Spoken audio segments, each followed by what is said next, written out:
சரவண ஜோதியே நமோ நம. வாழ்க வையகம், வாழ்க வளமுடன். அனைத்து தமிழ் நெஞ்சங்களுக்கும் கனிவான வணக்கங்கள். ஜோதிட சாஸ்திரத்தில் நவகிரகங்களின் தலைவனாக கருதப்படுபவர் சூரிய பகவான். இவர் ஒவ்வொரு மாதமும் தன் ராசியை மாற்றுவார். அப்படி மாற்றும் போதுதான் தமிழ் மாதங்கள் பிறக்கின்றன. அந்த வகையில் நடைபெறும் விசுவாவசு ஆண்டு மார்ச் மாதம் 15ஆம் தேதி ஞாயிற்றுக்கிழமை அன்று ஏகாதசி திதியில் திருவோணம் நட்சத்திரத்தில் பரிகம் நாமயோகத்தில் பாலவம் கரணத்தில் சித்தயோகம் கூடிய நன்னாளில் இந்த மகத்தான பங்குனி மாதம் பிறக்கின்றது. இம்மாதத்தில் சூரிய பகவான் மீனராசியில் சஞ்சரிப்பதால் இது மீன மாதம் என்றும் அழைக்கப்படுகின்றது.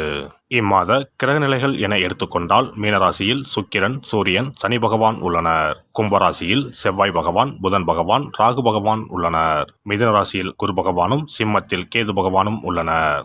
இம்மாத கிரகப்பெயர்ச்சி என எடுத்துக்கொண்டால் சுக்கிர பகவான் பங்குனி மாதம் 13ஆம் தேதி மேசராசிக்கு பயிற்சியாகின்றார். செவ்வாய் பகவான் இம்மாதம் 18ஆம் தேதி கும்பராசியில் இருந்து மீனராசிக்கு பயிற்சியாகின்றார். புதன் பகவான் இம்மாதம் 23ஆம் தேதி சனி வீடான கும்பத்தில் இருந்து குரு வீடான மீனத்திற்கு செல்கிறார். இந்த கிரகங்களின் பெயர்ச்சியால் இம்மாதம் உங்களுக்கு எவ்விதமான பலன்கள் கிடைக்கப் போகிறது, அது சாதகமாக அமையுமா இல்லை பாதகமாக அமையுமா என்பதனை பற்றி காண்போம். பிறக்கப் போகும் இம்மாதத்தில் ஒரு சில ராசிக்காரர்களின் சிக்கி சீரழிந்த வாழ்க்கை பயணம் மாறப்போகிறது. மனக்கசப்பில் வாழ்ந்து வந்த உங்களுக்கு இனி வசந்த காற்று வீசப்போகிறது. எதிரில் யமனே வந்தாலும் சிவனின் அருளால் எதிர்த்து நின்று போராடும் பலம் உங்களை வந்து சேரும். உங்கள் பிறப்பு ஒரு சாபக்கேடு அல்ல, அது சரித்திரம் படைக்கப் போகிறது. வரும் வாய்ப்பினை சரியாக பயன்படுத்தி கொண்டு உங்கள் வாழ்வில் வளமும் நலமும் செல்வ செழிப்பும் பெற்று வாழ்வில் உயரிய நிலையை அடைய வேண்டும். கும்பராசி அன்பர்களே, இந்த மாதம் எதிர்பார்த்த காரியங்களில் வெற்றிகள் கிடைக்கும். வீண் வாக்குவாதங்களை தவிர்ப்பது நல்லது. அக்கம் பக்கத்தில் இருப்பவர்களுடன் சில்லறை சண்டைகள் ஏற்படும். வாகனங்களில் செல்லும் போது கவனம் தேவை. பூர்வீக சொத்துக்களில் வரும் வருமானம் குறையலாம். தொழில் வியாபாரம் மந்தமாக இருந்தாலும் பணவரத்து திருப்தி தருவதாக அமையும். கடன்களை அடைப்பதில் வேகம் காட்டுவீர்கள். உத்தியோகத்தில் இருப்பவர்கள் கூடுதலாக உழைக்க வேண்டி இருக்கும். உங்களது வேலையை கண்டு மேலதிகாரிகள் திருப்தி அடைவார்கள். குடும்பத்தில் இருந்த இறுக்கமான நிலை மாறும். கணவன் மனைவிக்கு இடையே கருத்து வேற்றுமை உண்டாகலாம், கவனம் தேவை. பிள்ளைகள் விஷயத்தில் நிதானத்தை கடைபிடிப்பது நல்லது. நண்பர்கள் உறவினரிடம் பேசும்போது பக்குவமாக பேசுவது நன்மையை தரும். பெண்களை பொறுத்தவரை எந்த காரியத்திலும் சாதகமான பலன் பெற வாக்குவாதங்களை தவிர்ப்பது நல்லது. வெளியூர் பயணங்களின் போது கவனம் தேவை.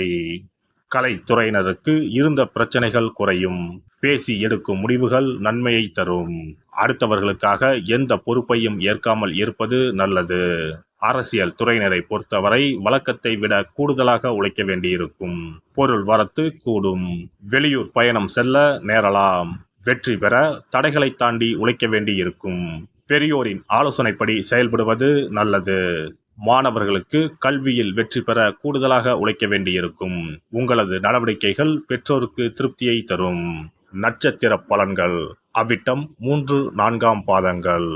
இந்த மாதம் குடும்பத்தில் சுகமும் நிம்மதியும் இருக்கும். குடும்பத்திற்கு அதிகப்படியான வருமானமும் கிடைக்கும். கணவன் மனைவிக்கு இடையே சகஜ நிலை காணப்படும். குழந்தைகள் திறமையை கண்டு அவர்களை பாராட்டுவீர்கள்.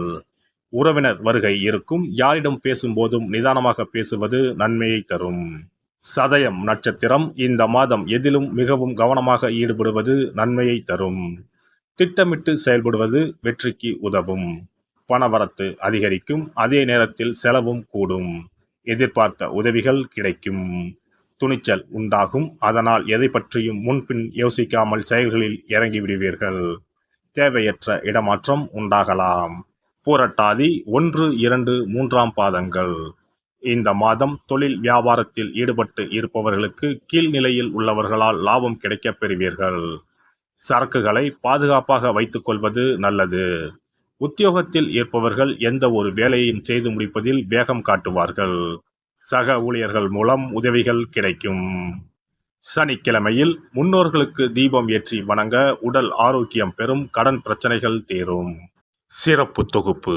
கண் திருஷ்டிகள் அகன்று தடைப்பட்டு கொண்டிருக்கும் காரியங்கள் நிறைவேற செய்ய வேண்டிய பரிகாரம் என்ன என்பதனை பற்றி காண்போம். வாழ்க்கையில் நல்ல நிலையில் இருந்தவர்கள் கூட திடீரென்று பொருளாதாரம் இழந்து மன கஷ்டங்களுடன் வாழும் நிலை ஏற்படும். இந்த நிலை எதனால் ஏற்பட்டது என்று ஆராய்ந்து பார்த்தால் பெரும்பாலும் அவர்களின் மீதான கண் திருஷ்டிதான் காரணமாக இருக்கும். கல்லடி பட்டாலும் கண்ணடி படக்கூடாது என்று சொல்வார்கள் அல்லவா, அது உண்மைதான். இது போன்ற பிறரின் பொறாமை கொண்ட கண் திருஷ்டியினால் பலரின் வாழ்க்கை சிரமத்திற்கு ஆளாக நேரிடும். இது போன்ற கண் திருஷ்டிகளிலிருந்து எப்படி தப்பிப்பது? இருக்கவே இருக்கிறது எளிதாக கிடைக்கும் ஊமத்தஞ்செடி. தெய்வ சக்தி நிறைந்த செடியாக கருதப்படும் ஊமத்தஞ்செடியின் காய், பூ, இலைகள் என அனைத்தும் தீய சக்திகள் விரட்ட பரிகாரத்துக்கு பயன்படுகிறது. பொதுவாக ஊமத்தம் காய்க்கு கெடுதலை அகற்றக்கூடிய சக்தி உண்டு. நம் வீட்டில் உள்ள எதிர்மறை சக்தியை அகற்றுவதற்கு ஊமத்தங்காய் தீபம் சிறந்த பரிகாரமாகிறது. தெய்வீக மகத்துவம் நிறைந்த ஊமத்தங்காய் மற்றும் பூவையும் எடுத்துக்கொள்ளுங்கள். வீட்டுக்கு அருகில் இல்லை என்றால் நாட்டு மருந்து கடைகளில் கிடைக்கும். இந்த 2 பொருட்களையும் மஞ்சள் தண்ணீரை கொண்டு நன்றாக கழுவி விடுங்கள். சிறிது நேரம் அவற்றிலுள்ள ஈரம் போக ஆறவிட்டு பிறகு அவற்றை ஒரு மஞ்சள் துணியில் குலதெய்வத்தை வேண்டி ₹1 நாணயத்தோடு சேர்த்து முடிந்து வீட்டின் நிலைப்படியில் கட்டி தொங்க விடுங்கள். இந்த முடிச்சை வெள்ளிக்கிழமை அல்லது ஞாயிற்றுக்கிழமைகளில் தயார் செய்து வாசல் படியில் கட்டுவது சிறப்பு. தினமும் வீட்டில் தீபம் ஏற்றி காண்பிக்கும் போது இந்த முடிச்சுக்கும் காண்பிக்கவும்.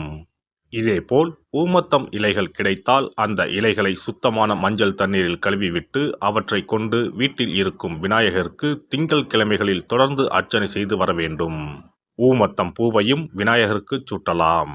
3 வாரங்கள் தொடர்ந்து திங்கள் கிழமைகளில் விநாயகருக்கு ஊமத்தை இலையால் அர்ச்சனை செய்து ஊமத்தம் பூவை சூட்டி வழிபட்டால் வீட்டில் உள்ள கெட்ட சக்தி நடமாட்டம் மற்றும் கண் திருஷ்டிகள் தீரும். ஊமத்தம் செடியும் சிவபெருமானுக்கு உகந்த இலை ஆகும்.